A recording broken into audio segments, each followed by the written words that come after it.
Au deuxième jour de sa tournée d'évaluation de la qualité et de l'état d'avancement des travaux de réalisation du projet infrastructurel, la gouverneure du Lualaba, Fifi Masuka Saini, a été au site de l'Université moderne d'écologie, l'un des chantiers phares du gouvernement provincial. Ici, des imposants bâtiments de plusieurs facultés, soit 20 auditoires en raison des 4 par bâtiment, pour une capacité de contenir 200 étudiants par auditoire, sortent des terres. Hormis les auditoires, cet alma mater disposera d'un bâtiment administratif R+3, 22 bureaux, des installations sanitaires, un bâtiment R+3 pour 44 laboratoires, salle informatique et un réfectoire.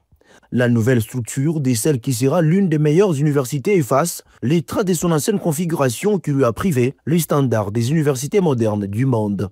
Celle qui sort des terres aura en plus des auditoires et espaces pour divertissement, 4 hommes dont 2 pour femmes et 2 pour les hommes, avec chacun la possibilité de recevoir 200 étudiants par homme, soit un total de 800 étudiants qui pourront y être logés. Chaque homme sera composé de 48 chambres, 20 toilettes, 20 douches, une cuisine, un réfectoire, une buanderie et une cabine électrique. Dans ces encablures, on y trouve une clinique universitaire qui sera constituée d'un bâtiment administratif, un bloc opératoire, un laboratoire, un bloc pour la médecine interne, un bloc pour la médecine externe avec une capacité d'accueil des 100 patients. Le vœu le plus ardent de la meilleure élève du président Tshisekedi est de mettre fin au phénomène d'évacuation sanitaire en dehors du pays. 3 auditoires modernes pour la faculté de médecine sont aussi perceptibles avec une capacité d'accueil des 200 étudiants par auditoire et les installations sanitaires.